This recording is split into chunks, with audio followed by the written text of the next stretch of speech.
Setelah kita menyelesaikan semua checklist tadi untuk yang bagian grafik, sekarang kita akan mempelajari cara menggunakan Desmos sebagai guru. Ya, cara menggunakan Desmos sebagai guru, kita kembali lagi ke beranda awal tadi di www.desmos.com. Ya. Nanti kita kembali ke menu utama. Di sini karena masih dalam bahasa Inggris, kita ganti dulu ke bahasa Indonesia. Di bagian gambar bumi ini kita klik, kemudian kita pilih bahasa Indonesia. Nah, terus kita ke bagian beranda guru. Kita klik di sini di beranda guru, nanti akan muncul tampilan seperti ini ya. Jadinya teacher.desmos.com atau Desmos Classroom. Ini ya Bapak Ibu muncul seperti ini. Oke. Di Desmos ini sudah tersedia banyak sekali aktivitas yang bisa kita gunakan. Namun sayangnya kebanyakannya itu masih berbahasa Inggris, tapi bisa kita edit dalam bahasa Indonesia nantinya. Oke, misalkan di sini saya mau mencari aktivitas dalam eh, fungsi linear. Oke, kita carinya dalam bahasa Inggris. Jika kita mencari dalam bahasa Indonesia, eh, akan kesulitan dalam menemukan aktivitas karena ini secara umum masih banyak yang menggunakan bahasa Inggris. Kita ketik saja dulu linear. Nanti di sini ada banyak sekali. Kita klik saja yang linear function. Ya, di sini untuk fungsi linear atau linear function itu ada banyak aktivitas. Di sini ada 10 aktivitas ya Bapak Ibu. Kita boleh memilih satu aktivitas yang menurut kita sesuai dengan kita. Di sini saya pilih Turtle Time Trials. Oleh Desmos ini saya klik. Oke. Di sini aktivitasnya juga dalam bahasa Inggris ya Bapak Ibu. Ada beberapa cara untuk kita ubah aktivitas ini ke dalam bahasa Indonesia. Yang pertama itu contohnya seperti ini. Kita klik titik 3, kita pilih salin dan edit. Kemudian nanti dia akan menyalin dan mengedit aktivitas ini. Nah, di sini ini kan pakai bahasa Inggris semua. Boleh kita kalau kita pakainya ini kita share di Google Translate. Google Translate ya, misalkan ini kita ubah dulu dia ke bahasa Indonesia pakai Google Translate. Kita ganti ini Inggris ke Indonesia. Kemudian kita copy lagi bagian ini. Kita copy dulu. Kemudian kita uh, tempelkan kembali ke bagian ini. Nah, sekarang kita sudah bisa menemukan, kita sudah bisa menggunakannya dalam bahasa Indonesia. Di nomor 2 juga seperti itu. Kita copy dulu ini. Nah, namun cara ini memang agak ribet ya Bapak Ibu, tapi ini bisa kita gunakan untuk mengganti bahasanya ke bahasa Indonesia. Kita merasa sudah bagus, sudah sesuai yang kita mau, kita bisa pilih publikasikan. Atau kita boleh ganti dulu namanya di sini, misalkan kita ganti namanya ini Turtle Time Trials editan editan saya misalkan editan saya. Terus saya simpan dan publikasikan. Nah, publikasikan. Nah, di mana kita bisa melihat yang sudah kita bikin? Ini yang sudah kita edit ya. Turtle Time Trials editan saya. Seperti ini. Terus kita bisa lihat, misalkan kita sudah kembali ke beranda, kita bisa melihat uh, trials editan saya tadi itu di aktivitas custom. Nah, ini aktivitas-aktivitas yang sudah kita edit, biasanya muncul di bagian sini. Ini ada beberapa aktivitas lain yang pernah saya edit. Kita klik, ya, itu tadi. Kita juga bisa, itu tadi kan cara pertama untuk mengubah ke dalam bahasa Indonesia. Aktivitas ini bisa juga kita ubah ke dalam bahasa Indonesia menggunakan menu di bagian bawah ini. Di sini ada tulisannya Translated by Desmos Localization Team into ada beberapa bahasa di sini. Kita bisa pilih Indonesia. Saat kita klik Indonesia, artinya aktivitas tadi berubah dari bahasa Inggris ke bahasa Indonesia. Kita lihat pretinjelnya, dia sudah berubah ke bahasa Indonesia. tanpa perlu kita ubah lagi di Google. Oke. Demikian, tidak semua aktivitas bisa kita bikin begini ya Bapak Ibu. Ada beberapa aktivitas tertentu yang bisa kita buat seperti ini, namun ada yang harus kita ubah secara manual. Bapak Ibu boleh cari saja dulu aktivitas-aktivitas, boleh searching-searching aktivitas yang ada di Desmos ini, boleh eh, coba dan eh, boleh modifikasi sesuai kemauan Bapak Ibu. Oke, ini ya Bapak Ibu. Setelah kita ubah aktivitas ini ke bahasa Indonesia, ini artinya sudah bisa digunakan bersama siswa-siswa kita di kelas. Oke, sekarang saya ingin memberitahukan caranya bagaimana kita menggunakan aktivitas ini bersama siswa. Caranya adalah kita perlu membagikan kode kelas atau juga bisa bagikan link dari aktivitas ini. Oke, langkah pertama yang kita lakukan adalah kita ke bagian bawah ini ada kelihatan tugaskan ini. Kita ke bawah, kita klik panah di samping kata tugaskan. Klik panah, kemudian kita pilih kode sesi tunggal. Karena kita belum membuat kelas ya Bapak Ibu, kita pilih saja dulu kode sesi tunggal. Nah, setelah itu kita bisa menentukan berapa lama kita mau kode ini bisa aktif. Boleh 48 jam, 2 minggu atau 1 tahun. Sekarang saya akan memilih 2 minggu dulu ya Bapak Ibu. Kemudian saya pilih buat kode undangan. Oke, setelah itu di bawah sini dia muncul. Muncul dashboard atau sesi aktivitas ini, ada kode kelas, terus ada siswanya belum ada ya Bapak Ibu karena saya baru membuat linknya. Ada dashboard. Kemudian yang saya lakukan adalah saya klik dashboard untuk melihat dashboard dari Desmos, aktivitas Desmos itu sendiri. Nah, di sini ada kode yang bisa dan ada link. Saya pribadi lebih prefer untuk menggunakan link. Link agar lebih mudah juga untuk siswa tanpa perlu buka Desmos dulu. Masukkan kode itu kan agak ribet. Kalau kita pilih link, ini lebih memudahkan siswa. Kita bagikan ke siswa kita. Kemudian sekarang saya coba misalkan ada siswa yang membuka dengan cara menempelkan link itu tadi. Ya, ini tampilan aktivitas siswa ya Bapak Ibu. Kemudian kita pilih lanjutkan tanpa masuk. Boleh siswanya masuk dengan akun Google, boleh. Tapi jika siswa kita tidak punya akun Google, kita boleh memilih lanjutkan tanpa masuk. Lalu kemudian istilah nama siswa itu tadi, misalkan Aci. Oke, kemudian kita pilih Ayo. Setelah kita klik Ayo, siswa tersebut langsung diarahkan menuju aktivitas itu tadi. Dia bisa apapun yang dia lihat. Dia bisa mengatakan, oh misalkan kura-kura kedua, kura-kura kedua, eh, juara satu misalkan.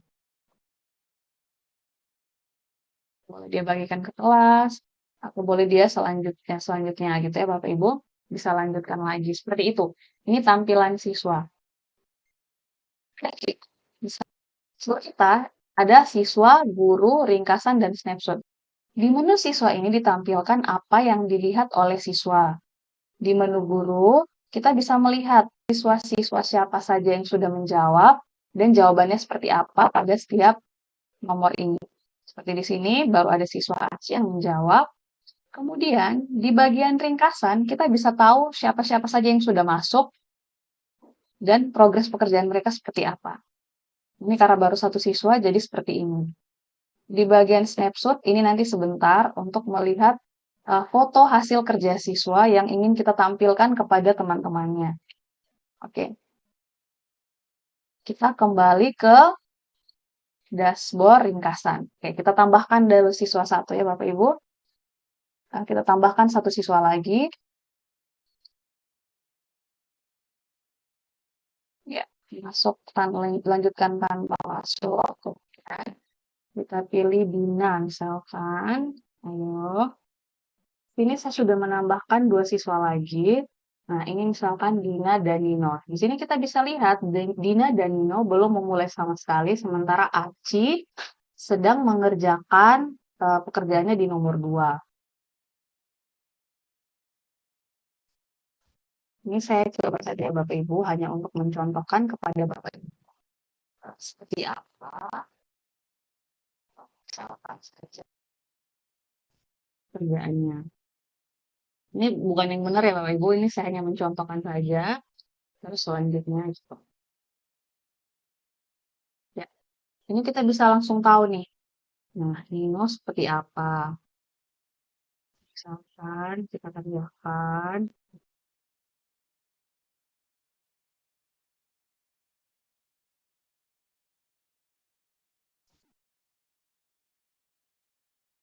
Ini hanya contoh-contoh saja Bapak Ibu. Ya, ini kita bisa tahu nih, kira-kira seperti apa pekerjaan Aci sudah seperti apa, pekerjaan Nina seperti apa, dan pekerjaan Nino seperti apa. Di bagian ringkasan ini juga kita bisa anonimkan nama siswa. Misalkan kita takut siswa ini nih malu dengan progresnya atau mungkin dengan hasil jawabannya yang salah, kita bisa anonimkan nama mereka. Di sini otomatis nama mereka berubah, bukan lagi nama asli mereka, tapi diubah menjadi nama-nama matematikawan terkemuka. Nih, misalkan sebenarnya ini punyanya Aci, tapi diganti namanya jadi Kimberly Williams. Terus ini misalkan sebenarnya punyanya Dina, tapi diubah namanya menjadi Yo Robert gitu tadi. Kemudian ini sebenarnya punyanya Nino, tapi diubah namanya jadi Vihar, gitu ya. Di sini siswa akan mengetahui nama matematikawan dirinya. Jadi, dia akan mengetahui namanya, sementara teman-teman yang lain tidak akan mengetahui itu adalah nama punya siswa tersebut. Itulah di menu anonimkan. Kemudian selanjutnya ada menu tempo. Di menu tempo ini, kita bisa menentukan siswa mengerjakan slide berapa saja. Misalkan kita mau slide 5 dan slide 6 yang dikerjakan siswa. Jadi kita klik hanya tampilkan slide 5, 6. Atau kita mau slide 4 sampai slide 7. Kita klik di slide 4, klik di slide 7, baru kita pilih hanya tampilkan slide 4 sampai 7. Nanti siswa kita hanya bisa buka slide 4 sampai slide 7. Slide 1 tidak bisa. Nah, ada slide 4, 5, 6, dan 7. Itu yang bisa diakses oleh siswa kita. Silahkan tidak bisa, tidak bisa. Atau kita mau siswa kita mengerjakan slide 1 saja atau slide 2 saja.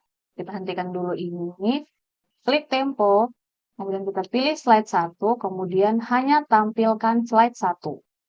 Nanti di dashboard siswa kita hanya bisa melihat slide 1, untuk mengubah slide 2 dan 3 itu sudah bisa lagi. Kemudian kita klik hentikan jika sudah selesai.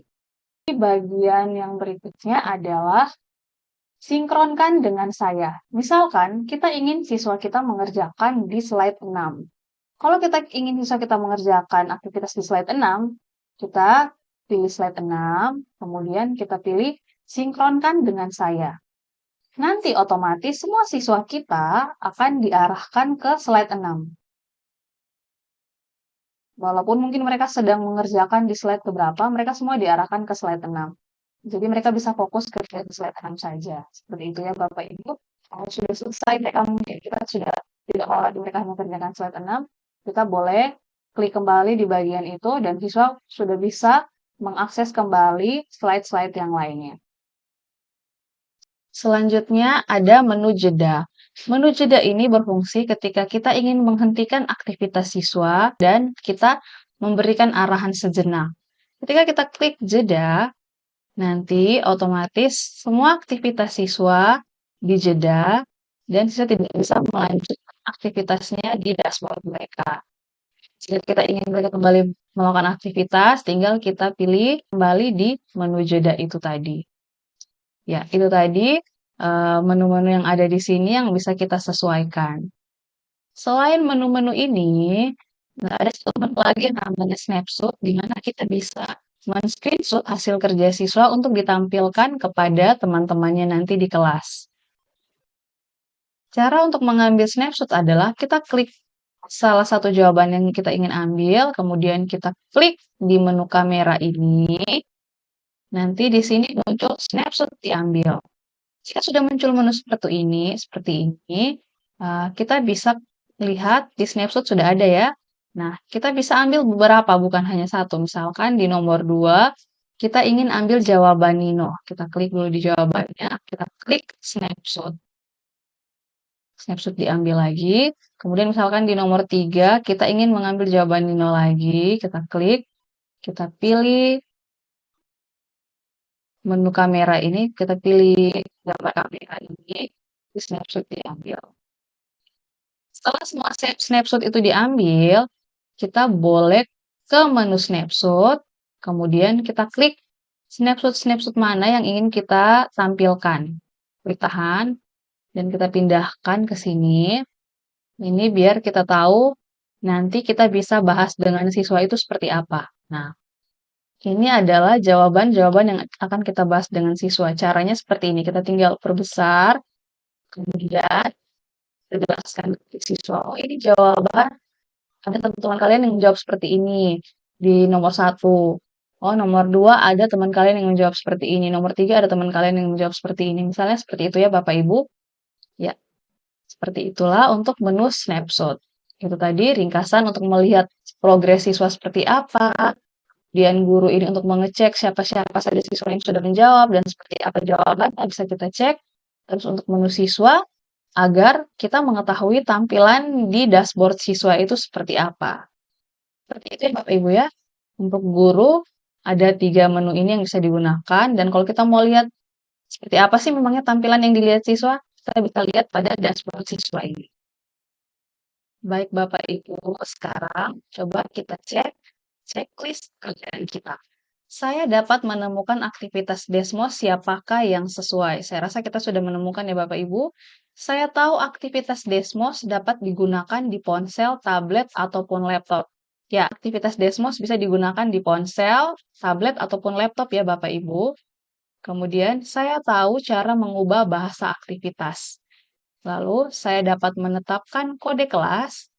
Saya tahu cara menavigasi dashboard guru ya. Saya dapat menggunakan fitur anonimkan, ya itu tadi. Saya dapat menggunakan fitur pacing atau tadi itu yang ada sinkron dan juga ada tempo. Saya dapat menggunakan fitur pause, ya. Saya dapat memantau progres kerja siswa, ya. Saya dapat melihat pekerjaan masing-masing siswa, ya. Saya dapat menggunakan snapshot untuk memilih karya siswa yang unik dan menggunakannya untuk membantu saya menjelaskannya di kelas. Ya, saya rasa semua ini sudah ya Bapak Ibu. Terima kasih banyak Bapak Ibu. Semoga video ini bisa bermanfaat untuk pembelajaran Bapak dan Ibu sekalian. Terima kasih dan sampai jumpa lagi.